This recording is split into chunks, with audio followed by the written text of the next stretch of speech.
Bonjour à toutes et à tous, bienvenue, c'est Smart Impact, l'émission des entreprises à impact positif. Et voici notre sommaire du jour. C'est Nicolas Petit, le président du groupe FAS, qui sera l'invité du grand entretien tout à l'heure, 26 minutes, pour parler rénovation, énergie solaire et étanchéité des bâtiments. Auparavant, je reçois Stéphanie Lermite, c'est la directrice générale de Make-A-Wish, association soutenue par DIFT. C'est notre rubrique Smart Cause. On va raconter de belles histoires dans une minute. Dans notre débat, je vous présenterai deux des 34 chercheuses d'avenir récompensées par le prix Jeunes Talents France décerné par L'Oréal et l'UNESCO.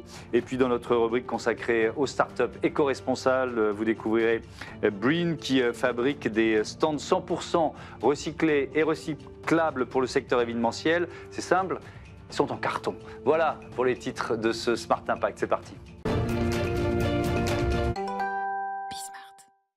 Smart Cause, une fois par mois, on met en avant une association soutenue par DIFT qui propose, vous le savez, aux entreprises et aux particuliers des cadeaux solidaires, moyen de rediriger les budgets cadeaux vers des causes écologiques et sociétales. Et aujourd'hui, je reçois Stéphanie Lermite. Bonjour. Bonjour Thomas. Bienvenue, vous êtes la directrice générale de Make-A-Wish. Alors, l'histoire, elle commence en fait il y a 45 ans aux États-Unis. C'est quoi la première histoire Make-A-Wish ? C'est exactement ça. La chaîne de solidarité est née aux États-Unis avec un petit garçon, Chris, qui rêvait de devenir policier. Et puis tout son entourage, sa maman, les amis sont mobilisés pour lui réaliser son vœu. C'est comme ça que ça est né et ça existe depuis un peu plus de 20 ans maintenant en France. Depuis plus de 20 ans en France. Alors, j'ai une première question qui semble peut-être un peu absurde, mais qui peut solliciter Make-A-Wish ? C'est évidemment des enfants malades, leur famille, mais quand on dit, par exemple, je vais donner des chiffres, plus de 8000 enfants par an qui ont entre 3 et 17 ans qui sont diagnostiqués avec une maladie grave en France, puis on voit qu'il y a 50 hôpitaux partenaires de Make-A-Wish à travers la France, plus de 120 bénévoles engagés, près de 200 vœux réalisés en 2025. Je voudrais qu'on se concentre sur cette idée de maladie grave, parce que c'est quoi une maladie grave ? Le spectre est très large. Ouais. Pour le résumer, c'est toute la difficulté. C'est une maladie qui impacte profondément la vie de l'enfant, Ouais. qui impose tout. Pour les parents, Qui prend toute la place d'une certaine exactement. façon. Alors en France, on se parle beaucoup de cancer, de leucémie, de problèmes neurologiques, mais c'est vraiment des pathologies qui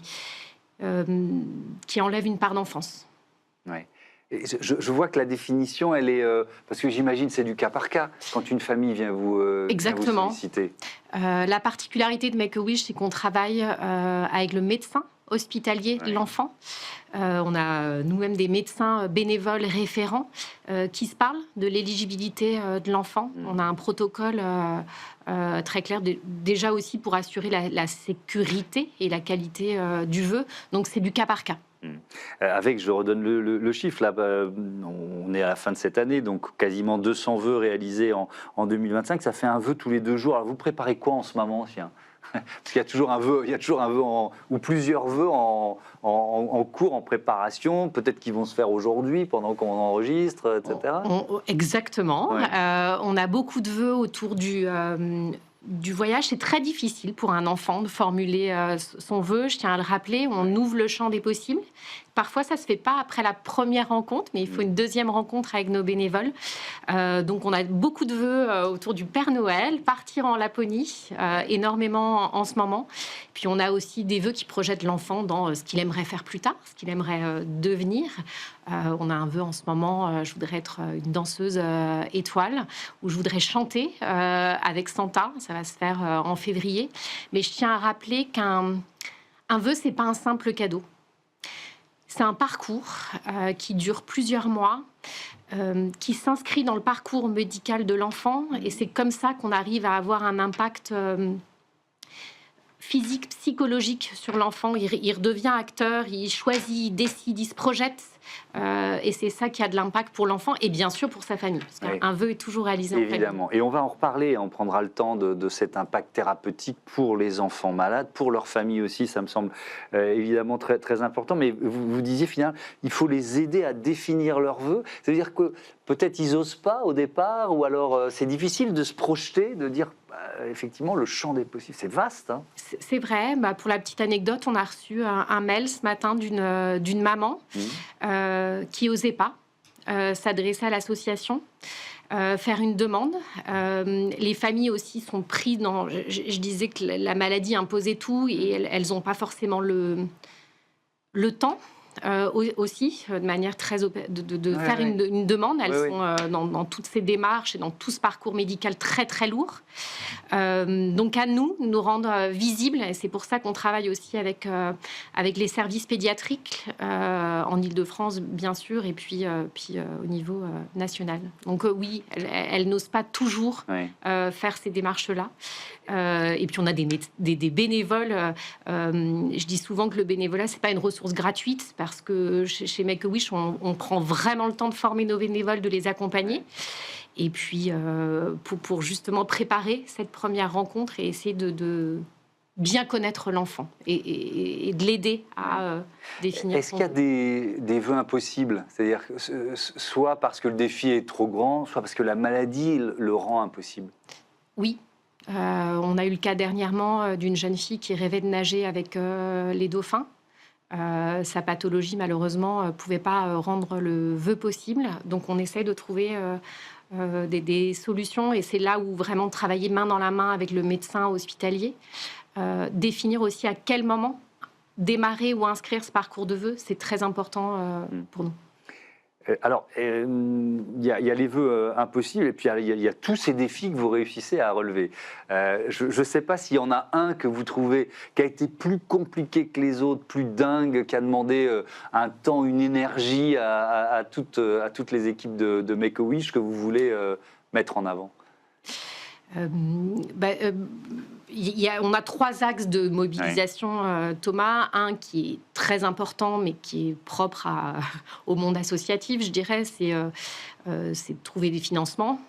Et c'est très chronophage. Et on aimerait pouvoir passer plus de temps à consacrer à ces enfants et la mission. L'année 2025 a été un tournant très marquant sur la levée de fonds pour l'association. On a quasiment doublé la collecte et on a un modèle qui nous est propre de collaborer avec les entreprises. C'est plus de 55% de notre modèle de fundraising.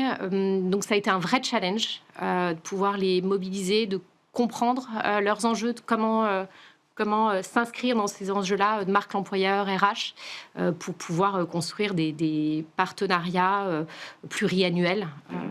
Voilà, et puis de leur montrer aussi l'impact concret et de mobiliser leurs collaborateurs. Voilà, ça nous a pris beaucoup d'énergie cette année et je suis très, très fière du résultat de l'équipe. Alors, je reviendrai sur les défis impossibles parce que je suis sûr qu'il y en a plein, mais ça me permet de parler de Smart Cause, de DIFT, de cette collaboration avec DIFT. Donc, vous faites partie des associations que DIFT aide. Comment ça se passe et qu'est-ce que ça apporte à Make-A-Wish ? Je dirais que ça nous a apporté de la visibilité. Un vrai soutien aussi sur la collecte de fonds. Quand je dis visibilité, c'est à la fois entreprises et aussi depuis peu maintenant avec leur nouvelle offre, les particuliers, la collecte digitale, où chez Make-A-Wish, ça représente que 6% de notre budget global. Donc, c'est un vrai levier pour nous. Ça nous a donné aussi accès à une cible, je dirais, peut-être un peu plus jeune. Voilà, c'est un vrai partenaire avec lequel on construit des très belles choses. Je reviens aux vœux. Est-ce qu'il y a souvent des personnalités des stars qui sont sollicitées? Beaucoup, souvent. Bien sûr, liées à l'actualité. Donc, beaucoup, ça représente à peu près 30% de nos vœux, les vœux célébrités. Je dirais que maintenant, l'association, depuis 20 ans, a su se construire un réseau. On n'a pas de problème, je dirais, pour les mobiliser. Généralement, quand on s'adresse à elles, on raconte l'histoire de l'enfant. C'est plus une question d'agenda et on arrive à les réaliser dans les demandes comme ça un peu folles. On a eu une rencontre d'un jeune garçon pour rencontrer le pape, par exemple. Donc voilà, donc ces vœux-là, célébrités, sont un peu plus challengeants. Un peu plus compliqué à contacter cette célébrité-là. Mais c'est possible ? Mais c'est possible. Vous avez réussi ? C'est notre job de rendre l'impossible possible. Après, il y a des vœux autour de je voudrais la paix dans le monde, je voudrais marcher sur la Lune. Je dirais que ce qui est important, c'est qu'on essaie de comprendre le pourquoi. Pourquoi c'est important pour un enfant de faire cette chose-là. Voilà. Et c'est là où nos bénévoles sont très créatifs pour essayer de trouver des... Ouais. J'ai vu en préparant l'émission un jeune Diego qui a réussi à rencontrer le pilote de rallye Sébastien Ogier, ou Luana qui a appris l'anglais pour pouvoir chanter avec Ed Sheeran. Enfin voilà, et donc ça m'amène à la question de l'effet thérapeutique, parce qu'on l'a dit tout à l'heure, il y a plus de 50 hôpitaux qui sont partenaires à travers la France. Les médecins, ils voient le bénéfice thérapeutique du vœu, parce que c'est un parcours, vous nous l'avez dit. Exactement, et c'est ça qui crée de l'impact. L'impact, il se crée dès le moment où nos bénévoles vont à la rencontre de l'enfant. C'est de pouvoir générer en permanence des émotions positives, pouvoir projeter l'enfant et dire il y a un après et c'est toi qui décides. On ne t'impose rien. On a des études d'impact qui montrent tous ces effets positifs qui sont à la fois psychologiques et physiques. 90% des médecins estiment que le parcours de vœux aide l'enfant à mieux adhérer à son traitement. On voit aussi beaucoup de réduction du stress. Parce qu'ils redeviennent acteurs d'une certaine façon et ils subissent moins ce qu'il leur a... J'essaye de comprendre en fait c'est exactement, c'est exactement ça, et c'est beaucoup la projection. La durée d'un vœu en moyenne chez Make-A-Wish, c'est 6 à 7 mois. Donc ça peut paraître long, mais c'est comment on projette en permanence l'enfant, comment pendant ces 6 à 7 mois on lui apporte de la joie, du courage. Et je parlais aussi de l'environnement familial, qui est très important de trouver aussi et d'offrir des moments de répit pendant tout ce parcours. Un dernier mot sur ce gala, vous le faites une fois par an. Exactement, c'était lundi dernier. Il vient d'avoir lieu ce 8 décembre. Alors là aussi, vous cherchez les retombées, la notoriété, le fait de faire parler de Make-A-Wish. C'est exactement ça. Il y a 2 enjeux. Bien sûr, celui de lever des fonds. Ça nous a permis de lever un peu plus de 240 000 euros, 245 000 pour être exact. Puis il y a un autre enjeu, c'est de permettre de donner la parole aussi à ces enfants, à ces familles, de fédérer aussi notre écosystème. Donc il y a un vrai enjeu, bien évidemment, de faire rayonner l'association. Et on a la chance, chez Make-A-Wish, d'avoir des formidables ambassadeurs qui permettent aussi de faire rayonner l'association, bien sûr pendant le gala, mais toute l'année. Donc vous parliez du pilote Sébastien Ogier. On a beaucoup de champions, beaucoup de sportifs chez Make-A-Wish. On a aussi Pierre Gasly, depuis peu, Hélène Manarino, un ambassadeur historique, Tony Parker. Voilà, on a la chance d'avoir leur soutien. Merci beaucoup Stéphanie Lhermitte et bon vent à Make-A-Wish. On passe tout de suite à notre débat. On va mettre à l'honneur des chercheuses d'avenir.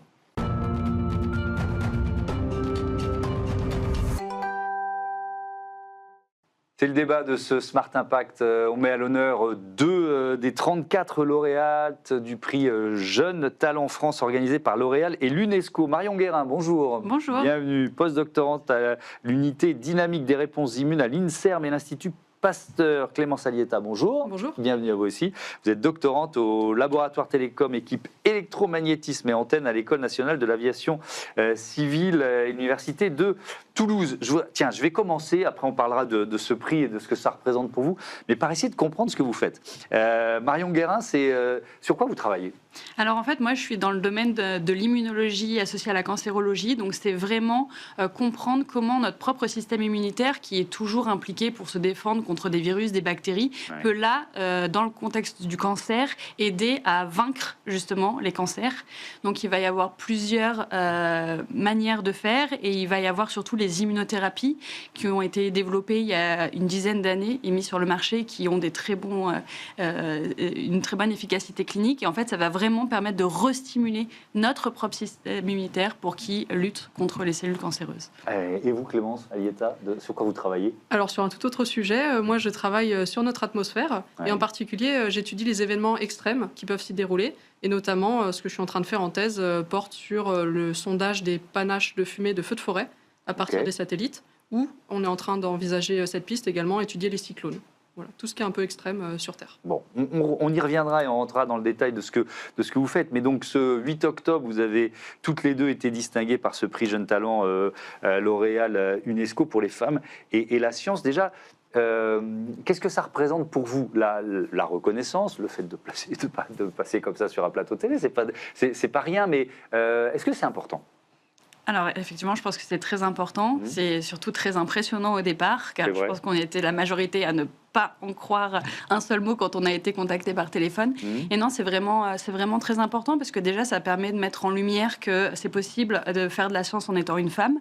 En plus, ça met en lumière aussi tous les différents domaines qu'il y a en recherche. Et après, pour nous, ça nous offre une visibilité, un réseau qui est quelque chose d'inégalable. Ouais.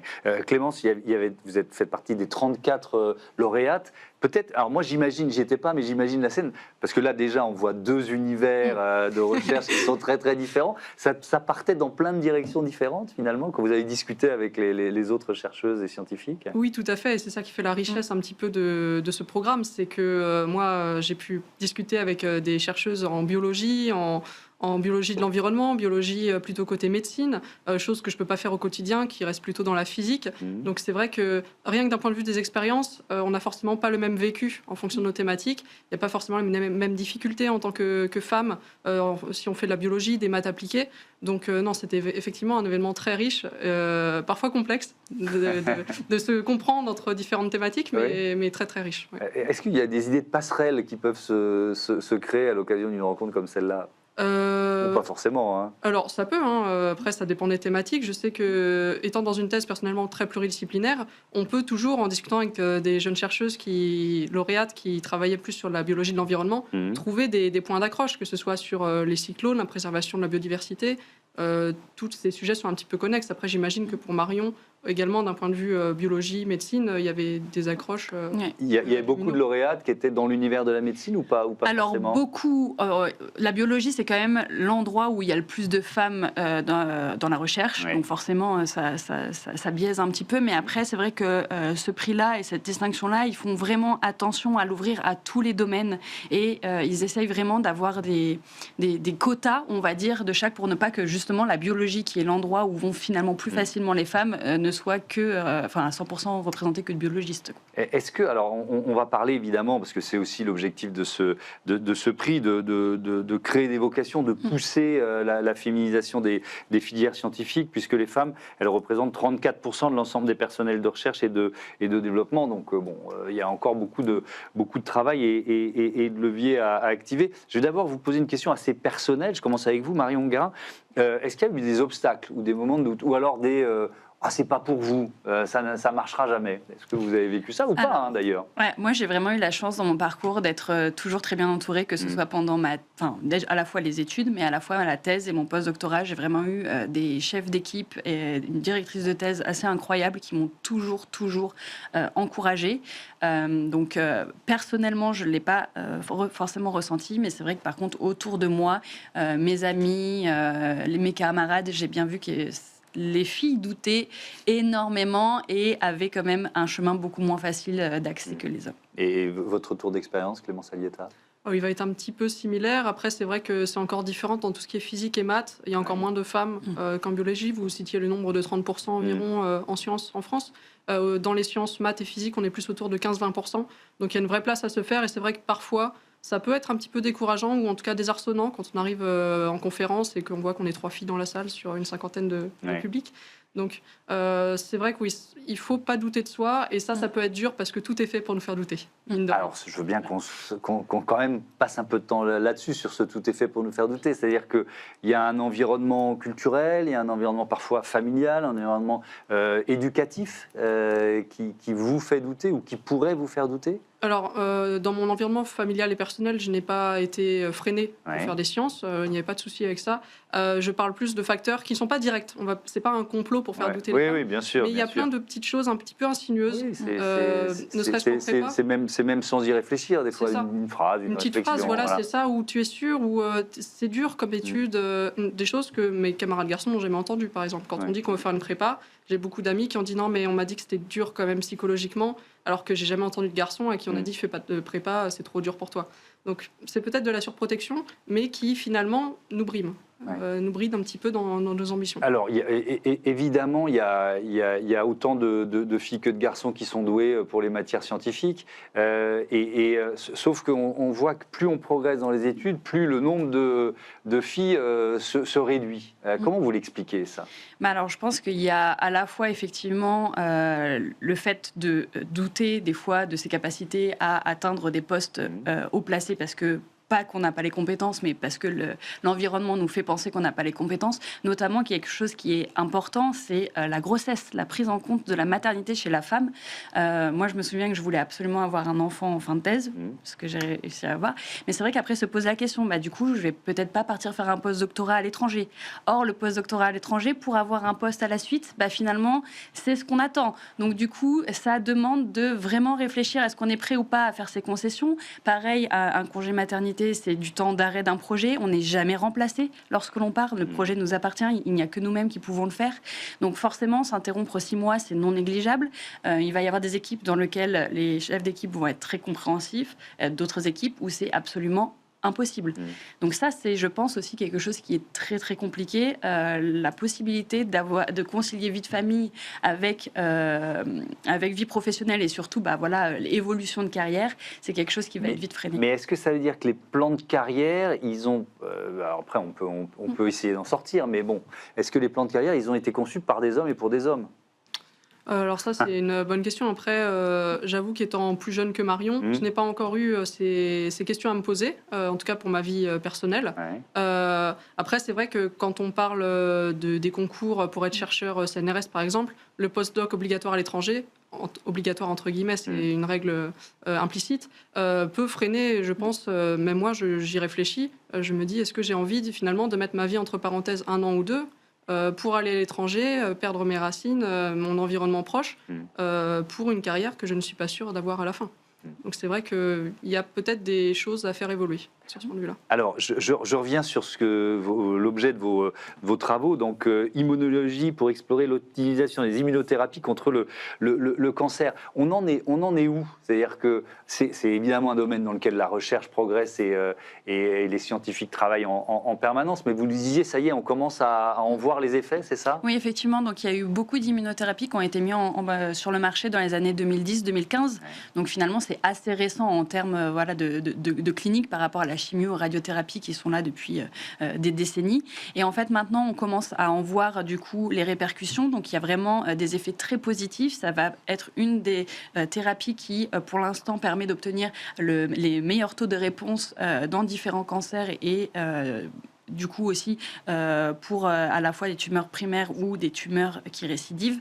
Maintenant, il y a encore beaucoup de recherches à faire parce que tous les patients ne vont pas répondre ou tous les cancers ne peuvent pas forcément être pris en charge. Donc c'est vraiment important d'analyser le mécanisme d'action des immunothérapies qui sont déjà en place pour comprendre où il y a des défaillances et les améliorer, ou même travailler à créer de nouvelles immunothérapies pour faire continuer la recherche. Comment se place la France, la recherche française dans ce domaine-là ? Alors, la recherche française est assez bonne. Il y a vraiment beaucoup d'idées qui en ressortent, des bonnes publications. On a aussi la chance d'avoir des bons instituts de recherche et des instituts de recherche qui sont aussi associés à des hôpitaux. Et par exemple, l'Institut Gustave Roussy, dans tout ce qui est essais cliniques, a vraiment une place très importante. Donc, je pense que notre place est quand même assez positive. Votre projet il s'appelle Sparrow, c'est ça? Oui, c'est Ouais. ça. Donc vous étudiez les panaches de fumée, notamment des incendies. Alors on parle souvent de méga-feu. Est-ce que c'est un terme que vous employez? Oui, c'est un terme qu'on emploie, mais il faut faire attention à quand est-ce qu'on l'emploie. On ne va pas l'employer pour tous les feux de forêt, on l'emploie en Europe pour les feux de forêt qui ont une surface brûlée de plus de 1000 hectares.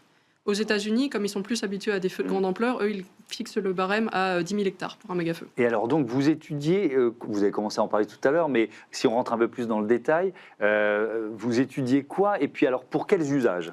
Oui, alors du coup, pour la première question, qu'est-ce qu'on étudie? On cherche à comprendre la dynamique d'un panache de fumée. Comment il évolue? Quels sont les mécanismes qui s'y passent à l'intérieur? Et ça, on le fait en étudiant la température, l'humidité, la pression dans le panache. Alors pourquoi ça nous intéresse, au-delà de la beauté de l'avancée de la science? Je vais vous donner un exemple concret qui s'est passé au Portugal en 2017. Vous avez peut-être entendu parler des feux autour de la ville de Pedrógão Grande qui ont fait 67 morts. Donc c'est effectivement un drame et on cherche à éviter ça. Comment on peut l'éviter? Ce qui s'est passé à Pedrógão, c'est que les gens étaient en train d'évacuer sur une autoroute. Le panache est passé au-dessus de l'autoroute et à l'intérieur, il y avait un processus, la formation d'un nuage d'orage dans le panache qui s'est déchargé à proximité de l'autoroute. Le problème, c'est que ça se décharge sur un sol sec. L'incendie se propage de façon soudaine, imprévisible. Les gens ont malheureusement été coincés dans leur véhicule, ce qui a conduit à de lourdes pertes humaines. Et nous, on cherche à comprendre ce qui se passe dans les panaches pour pouvoir anticiper ces phénomènes et mieux protéger les biens et les populations. Comment un panache crée un orage, quoi? C'est ça? C'est ça, parce qu'en fait, c'est des processus avec l'humidité qui va monter dans l'atmosphère, ça va former des gouttelettes de glace, comme dans un nuage d'orage, qui va charger le panache. Et donc après, on a cet éclair qui va frapper le sol. Et compliquer la tâche des secours pour l'évacuation. Vous travaillez toute seule? Parce que vous disiez, si je pars, mon projet avance pas. Ou alors, est-ce que c'est quand même un travail d'équipe? Alors les deux. Les deux, ouais. C'est-à-dire que souvent, on a un projet assez personnel, vraiment bien défini. Et après, on va être au sein d'une équipe où les projets vont être un peu... vont pouvoir se recouper. Et du coup, on va pas pouvoir partager des technologies, on va pouvoir partager des domaines de connaissances. Donc, on va pouvoir s'aider mutuellement dans la conception et la réflexion du projet. Mais après, on a quand même chacun notre propre projet. Même question. Oui, effectivement, c'est très... C'est pluridisciplinaire. Nous, c'est un travail d'équipe. C'est pluridisciplinaire. Surtout, effectivement, moi, je suis plus sur la partie... j'utilise les données des satellites, donc en orbite autour de la Terre, donc je suis plus sur la physique et les signaux de mesure, mais on travaille fortement en synergie avec d'autres chercheurs plus spécialisés vraiment sur l'évolution du feu, que ce soit en Corse, au Portugal, là, je vais aller au Danemark en mission. Donc, au-delà de l'aspect pluridisciplinaire et multi-équipe, c'est également des projets, je pense que ça doit être à peu près la même chose en immuno, internationaux. C'est vrai qu'en Europe, il y a une forte synergie au niveau des chercheurs qui fait la richesse et qui est de cet écosystème. Merci beaucoup à toutes les deux et encore bravo pour ce prix Jeune Talent L'Oréal et l'UNESCO. On passe tout de suite au grand entretien de ce Smart Impact avec le président du groupe FAS. Prêt pour l'impact? C'est la question que je pose chaque jour à une personnalité qui compte dans notre économie. Je reçois aujourd'hui Nicolas Petit, bonjour. Bonjour Thomas. Bienvenue, vous êtes le président du groupe FAS, entreprise qui a été fondée en 79 par la famille Torres, qui compte plus de 800 collaborateurs, un chiffre d'affaires annoncé de 380 millions d'euros, plus de 2000 chantiers par an. Voilà les derniers chiffres qu'on a trouvés. Et je veux bien que vous nous présentiez un peu les différents métiers et pôles d'activité de FAS aujourd'hui. Alors, très volontiers. FAS est le leader en France des travaux sur les bâtiments professionnels, c'est-à-dire l'industrie, la logistique, le commerce et les bâtiments d'activité. Et FAS a toute une dynamique pour devenir leader de la transition environnementale de ce parc immobilier. Ça veut dire concrètement qu'on a une activité sur l'isolation de l'enveloppe des bâtiments à travers les métiers de l'étanchéité, de la couverture et du bardage, des activités dans le monde de l'énergie pour ces bâtiments et notamment la solarisation, le photovoltaïque de ces bâtiments et également les systèmes énergétiques. Et enfin, on intervient sur l'entretien-maintenance des bâtiments professionnels en France. Tout ça est forcément lié dans un projet ou pas forcément? Alors, pas forcément. Par contre, il y a une dynamique du secteur, c'est que, comme dans beaucoup de secteurs de l'immobilier, on passe de la construction neuve à la rénovation et on a une très forte dynamique sur la rénovation et la rénovation énergétique des bâtiments. Et rénover énergétiquement un bâtiment, c'est faire en sorte qu'il consomme moins, donc c'est l'isolation de son enveloppe, mais c'est aussi se préoccuper de la production énergétique avec le photovoltaïque, ou encore de l'efficacité de ces systèmes énergétiques. Donc, de plus en plus, et c'est bien notre ambition, on veut être en capacité d'apporter à nos clients des solutions qui soient complètes sur le bâtiment. Ouais, on va beaucoup parler de photovoltaïque dans notre entretien, mais je vous pose cette question parce qu'en vous entendant, je pensais à ma prime rénov et au débat qu'il y a toujours sur les monogestes ou le projet global. Est-ce que c'est un peu, même si j'ai bien compris que vous êtes dans le secteur des bâtiments industriels, des bâtiments publics, etc., mais est-ce que c'est quand même une partie de la réflexion, ça ? C'est-à-dire, chez vos clients notamment, est-ce que j'ai les moyens de tout faire tout de suite ? Est-ce que vous voyez ce que je veux dire ? Alors, tout à fait. Nous, on est totalement indépendants de toute subvention publique, puisqu'elles sont concentrées principalement sur le monde du logement, et on a la chance d'être sur des secteurs d'activité qui vont extrêmement bien et avec une croissance continue. Il est vrai que de plus en plus, on voit que la rénovation de ces bâtiments appréhende l'ensemble des problématiques qui les concernent. Et ça n'a pas de sens, en effet, de se préoccuper de travailler sur l'enveloppe sans se préoccuper des systèmes énergétiques.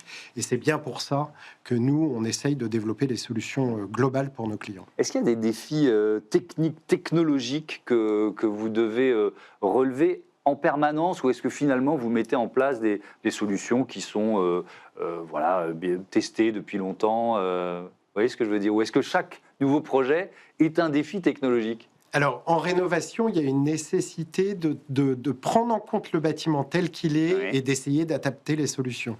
Il y a un enjeu important qui se pose à notre secteur sur les bâtiments professionnels, c'est de faire en sorte qu'on aille de plus en plus vers des matériaux qui aient une empreinte environnementale réduite. Et donc, il y a un travail à faire parce que c'est encore des bâtiments sur lesquels on intervient avec de l'acier, des isolants à base de laine de roche, etc.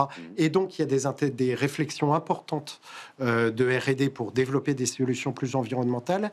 Et puis, dans le cas du photovoltaïque en particulier, puisque nous, notre enjeu, c'est de solariser les toitures de ces bâtiments. Et vous savez que si on solarise en France l'ensemble des toitures des bâtiments professionnels qui peuvent l'être, ça représente 8 centrales nucléaires de production d'électricité. Donc, on a vraiment cet enjeu. Par contre, il y a une question de poids. Quand on vient installer une centrale photovoltaïque sur un bâtiment, la question du poids se pose. Et c'est pour ça que nous, on développe des technologies pour être en capacité de le faire sur la très grande majorité des toitures en France. Depuis quand le photovoltaïque, c'est vraiment devenu un pilier de l'activité du groupe FAS ? Alors, le groupe FAS a commencé dans le photovoltaïque en 2010, avec une accélération importante depuis l'année 2022, avec le développement de capacités d'installation sur l'ensemble du territoire français. Avec une entreprise qui s'appelle EPC Solaire, c'est ça que vous avez intégré à l'origine, une entreprise EPC Solaire qui fabrique des solutions pour installer des centrales photovoltaïques. Et de là, on a développé une activité FAS Énergie Solaire. Et puis, on se développe de façon importante dans ces métiers-là, puisque cet été, on a fait l'acquisition d'une entreprise bretonne qui s'appelle LBGE Énergie, qui fait de l'installation de centrales photovoltaïques et qui a également une activité à travers LBGE dans l'électricité des bâtiments. Et on veut bien élargir notre champ d'intervention sur tous ces métiers énergétiques. Ça prend quelle place dans votre chiffre d'affaires, tous les projets liés au solaire aujourd'hui, au photovoltaïque ? À l'heure à laquelle on parle, ça représente à peu près 10% du chiffre d'affaires du groupe. Mais par contre, ça représente d'ores et déjà un tiers du résultat du groupe. Et on a une dynamique de croissance extrêmement importante. Parce que on sent bien qu'il y a une pertinence évidente, si vous voulez, et dans les débats actuels qu'on a sur la politique énergétique française, etc., nous, 90% des projets qu'on réalise ont une dynamique d'autoconsommation. Ça, on va y venir. On va y venir à l'autoconsommation parce que c'est un élément important. Mais je voudrais qu'on se... alors, vous les avez cités, mais les grands secteurs, qui sont vos clients et qu'est-ce qu'ils cherchent prioritairement ? Alors, nous, on intervient pour les gens qui sont dans la chaîne de valeur des bâtiments professionnels, donc à nouveau industrie, logistique, commerce et bâtiments d'activité. Et donc, nos clients, ça va être soit la chaîne qui participe à la construction de ces bâtiments, soit de plus en plus les utilisateurs de ces bâtiments. Parce que la rénovation et la rénovation énergétique d'un bâtiment, en priorité, elle doit répondre à un usage. Et c'est parce que l'utilisateur a une évolution de son process, a besoin de s'agrandir, a besoin, qui va du coup se préoccuper de la rénovation énergétique et donc d'améliorer sa consommation énergétique. Alors justement, vous dites, je vais vous citer, le photovoltaïque va muter de la revente à l'autoconsommation, transformation profonde qui demande de repenser les modèles économiques. Qu'est-ce qui change là, profondément ? Ce qui change profondément, c'est qu'on était sur un modèle, et on le voit, il y a encore eu des prises de position d'RTE récemment pour s'interroger sur le fait que ces électrons qui étaient balancés massivement dans le réseau de façon intermittente pouvaient interroger sur le schéma dans lequel on s'inscrivait. Nous, on croit profondément chez FAS que la meilleure électricité, c'est celle qui est produite localement pour les besoins locaux. C'est l'autoconsommation. Et c'est pour ça qu'on développe l'installation des centrales, parce que chez nos clients, vous avez des process industriels, vous avez de la réfrigération parce que c'est du commerce, vous avez des équipements à l'intérieur, et ce sont des bâtiments qui consomment. Et personne ne peut sérieusement s'opposer au fait que le meilleur modèle, c'est de produire localement l'énergie qui est utilisée localement. Mais alors, qu'est-ce que ça suppose? Ça suppose, il ne s'agit pas seulement d'installer des panneaux photovoltaïques, c'est ce que je suis en train de comprendre, quoi. On crée sa propre centrale, en quelque sorte. Alors, ça exactement. On installe une centrale photovoltaïque. Alors, en effet, il ne s'agit pas uniquement, parce que techniquement, c'est quand même, il y a quand même quelques enjeux. J'évoquais tout à l'heure qu'il faut se préoccuper de savoir si le bâtiment est en capacité.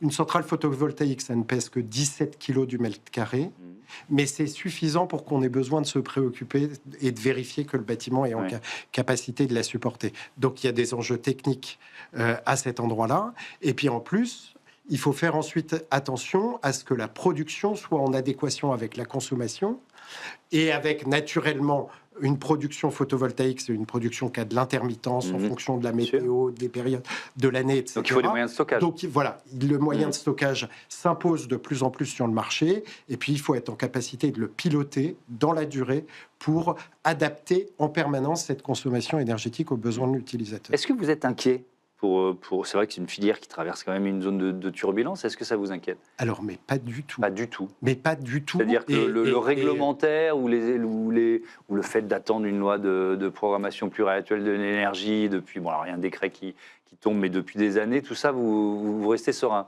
Alors oui, parce que en l'occurrence, la mécanique d'autoconsommation, elle est totalement indépendante de toutes ces influences qu'il peut y avoir à l'extérieur. Et une centrale photovoltaïque installée sur un bâtiment s'amortit en 7 ans. Sachant que la centrale photovoltaïque, elle dure 25 ans, à peu près la même durée que la toiture du bâtiment. Vous voyez, c'est pour ça qu'il faut faire les deux gestes ensemble. Ça dure 25 ans, ce qui veut dire que pendant 18 ans, vous avez de l'électricité gratuite.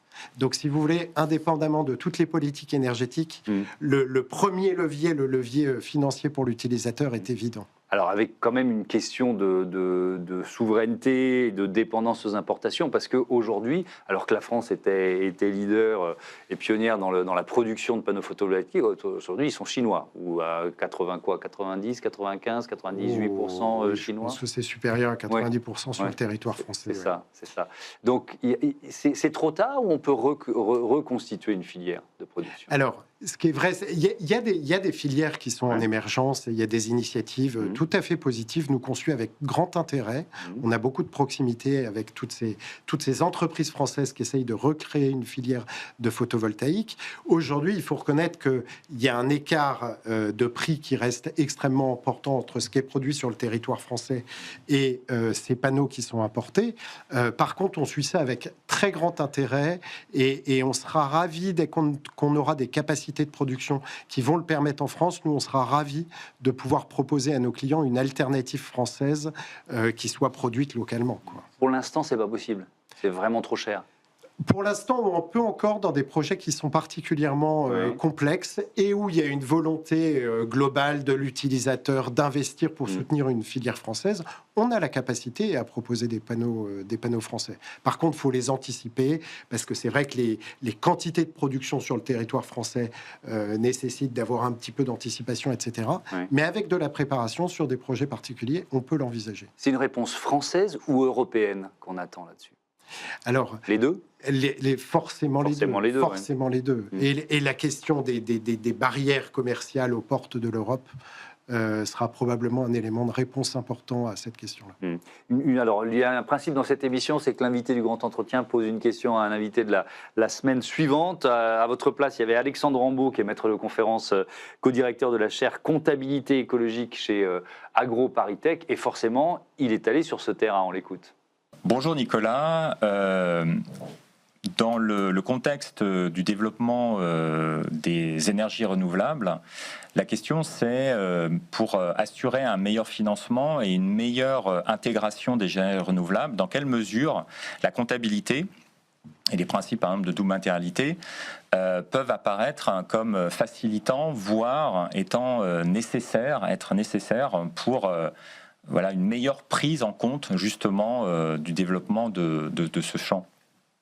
J'imagine que vous êtes un militant de la double matérialité ou de l'extension de ce bilan extra-financier qui est en train de s'imposer, même s'il y a un coup de frein européen. Totalement. Oui. Et voyez, le FAS, comme on n'a pas 1000 salariés, la loi Omnibus fait qu'on est sorti des obligations, et pourtant on continue notre dynamique, et on a bien pour objectif de produire nos indicateurs selon la CSRD qui nous était imposée précédemment. Et parce que, et Alexandre Rambaud, quand vous l'avez rencontré, le disait, contrairement à ce qu'on imagine, les entreprises françaises sont favorables et souhaitent avoir une dynamique avec cette comptabilité écologique qui fasse qu'on ait un regard sur leurs activités qui aille au-delà des simples résultats financiers. Vous avez évoqué ensemble, par exemple, l'engagement des entreprises dans la Convention des entreprises pour le climat. J'étais moi-même la semaine dernière à la première session du parcours bâtiment immobilier de cette année. Et voyez, les entreprises et FAS en particulier, nous on est convaincus que c'est en regardant au-delà des seuls bénéfices financiers qu'on sera en capacité de soutenir des filières.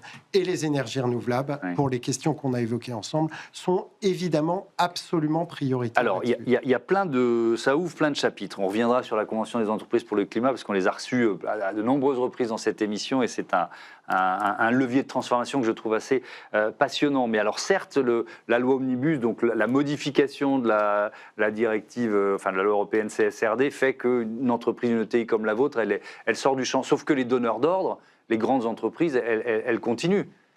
Donc vous avez, j'imagine, certains de vos clients qui sont toujours soumis au bilan extra-financier.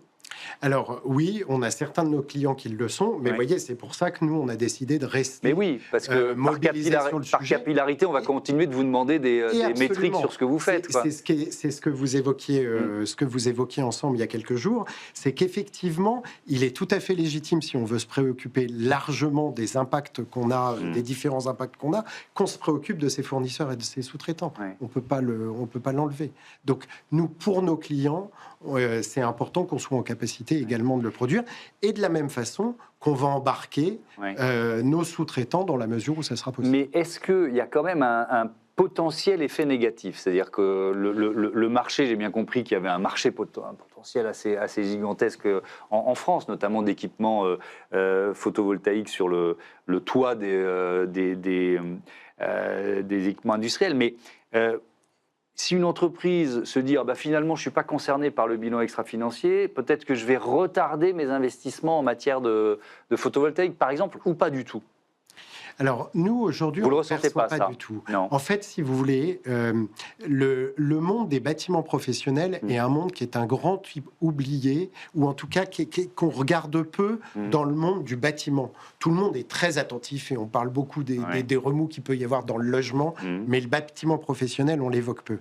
Le bâtiment professionnel a ça d'extraordinaire, c'est que il y a une intelligence financière, une intelligence des capex qu'on va mettre sur le bâtiment, dans la vue de ce qu'il doit produire, etc., qui fait qu'il y a une pertinence systématique à tout ce qui est fait en matière de travaux, d'investissement, de services, etc.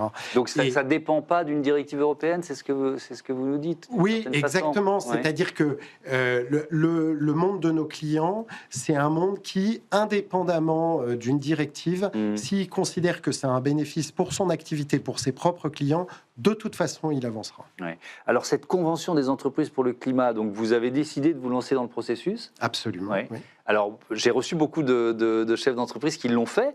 D'abord, il y a le choc initial. Est-ce que vous l'avez ressenti? Est-ce que ça commence toujours par la fresque du climat ou par une acculturation des participants, et qu'est-ce que ça a provoqué chez vous?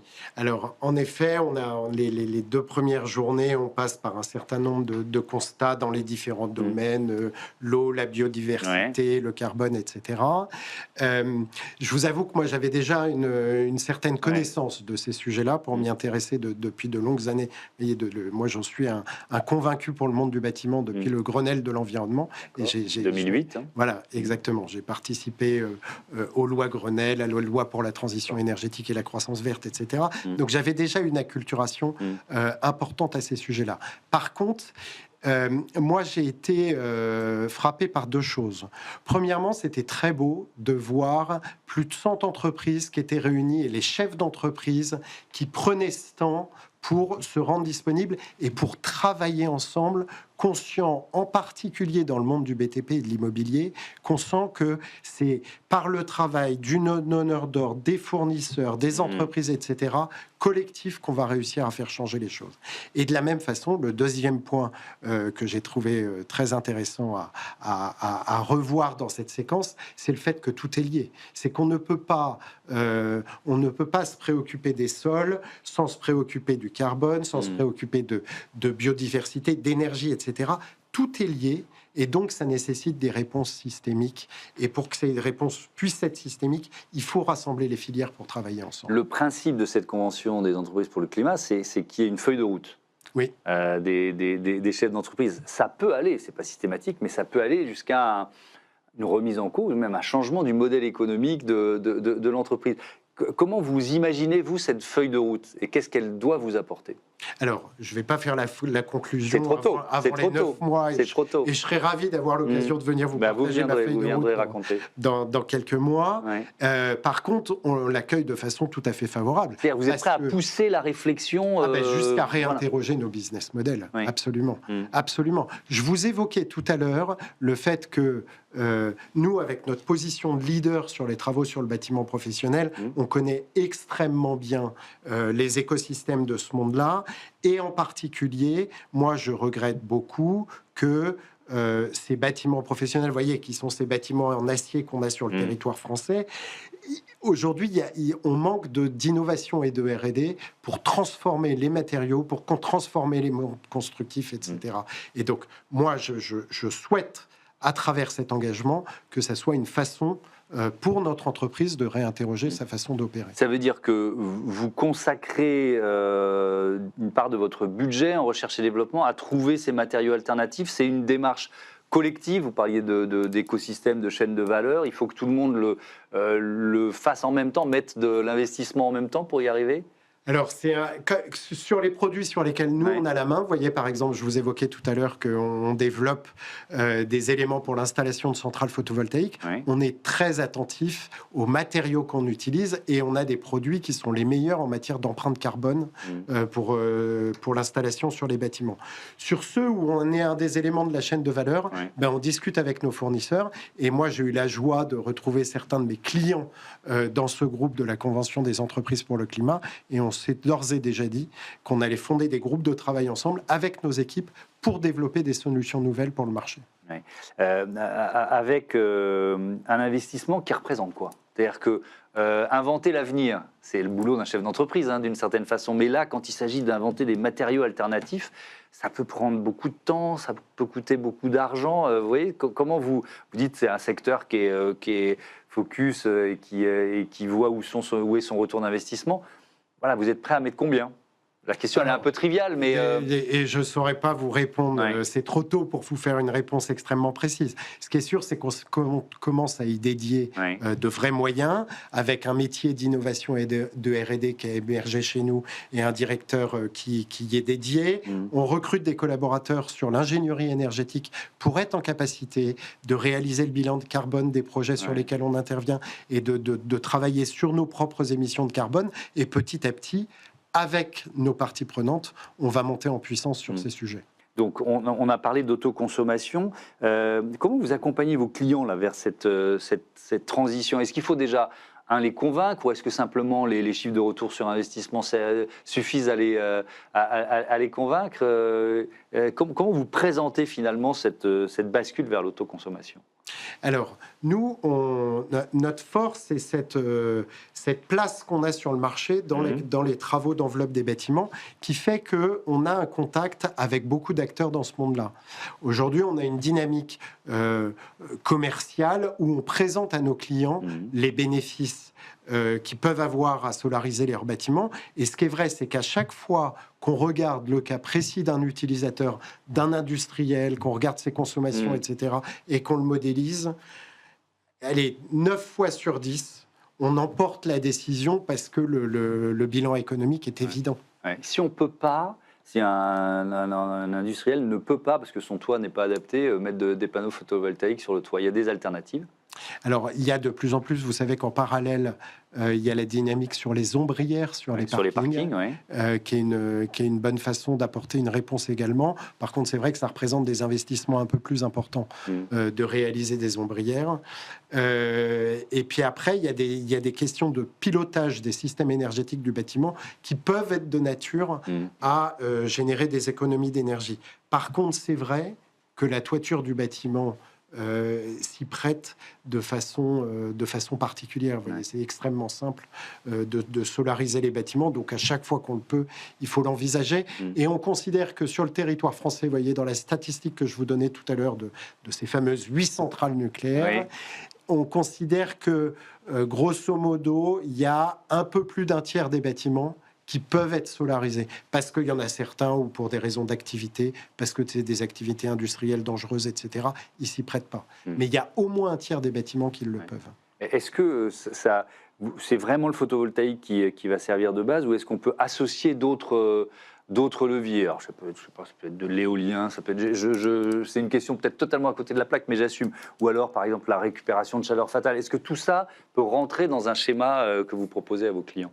Alors, on peut effectivement aller au-delà du photovoltaïque. Comme je vous le disais, le photovoltaïque est le plus évident et le plus facile à installer. Ce qu'on voit de plus en plus se développer, et c'est une très bonne nouvelle, c'est ce qu'on appelle l'autoconsommation collective. C'est-à-dire qu'à l'échelle d'un quartier, d'une ville, d'une zone, on fasse en sorte qu'il y ait un partage des consommations. Et du coup, ça permet vraiment de lisser, en fonction de la charge des bâtiments, les différents usages. Merci beaucoup Nicolas Petit, à bientôt sur Be Smart for Change. C'est l'heure de notre rubrique Startup et Innovation, tout de suite.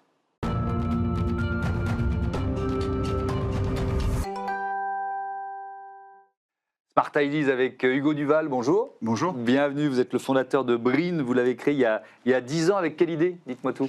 Alors vraiment une idée assez simple, constat sur les grands événements d'un manque de solutions pour s'asseoir. Donc venant de la conception de produits industriels, j'ai imaginé un tabouret. Ce qui me semblait logique, c'est de sélectionner une matière qui serait recyclée, recyclable et produite localement. Donc je me suis tourné immédiatement vers le carton, j'ai conçu ce petit tabouret, déposé un brevet, et il a trouvé sa place sur les plus grands événements, dont le Tour de France. Ok, vous allez nous raconter ça, parce que qui dit Tour de France dit regard de Thomas Hugues qui s'allume. Donc vous me détaillerez l'histoire. Mais comment vous a reçu, quand vous arrivez en disant à des pros de l'événementiel, je vais vous proposer un objet en carton. Bon, comment on vous a regardé, un peu comme un ovni? Oui, exactement. Ouais, comme un ovni. On était en 2014 et on ne parlait pas encore de ce sujet important aujourd'hui, la RSE. Donc évidemment, derrière cette idée d'utiliser du carton, il y avait cette nécessité de limiter l'impact carbone en produisant le plus localement possible, d'utiliser une matière recyclée et recyclable, et donc du coup d'imaginer que ce petit tabouret pourrait être un concept exporté, c'est-à-dire que je peux le produire un peu partout sur la planète en limitant l'impact et en soutenant l'économie locale. Donc c'est en carton, le carton qu'on connaît tous, tout à fait. Nid d'abeille, là. Alors ça un carton ondulé.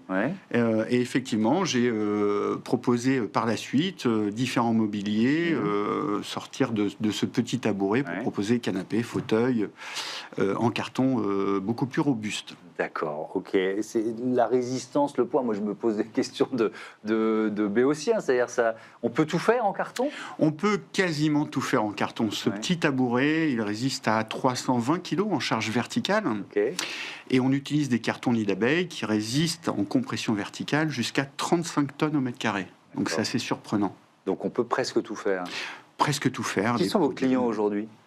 Alors, autant des grands groupes, comme Orange, comme Groupama, pour ne citer que des petites sociétés qui souhaitent des solutions très facilement transportables et rapidement montables. Pour quel type d'événement ce type de mobilier est particulièrement adapté ?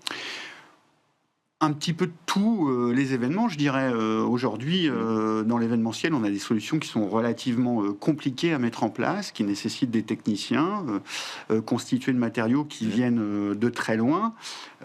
Avec nos solutions, on peut très facilement transformer un lieu et créer des solutions modulaire et esthétique. Alors, le Tour de France, qu'est-ce que vous avez proposé et qu'est-ce qu'on a pu découvrir sur le Tour de France de Alors, Green ? c'était un rêve, ça s'est passé en 2015-2016.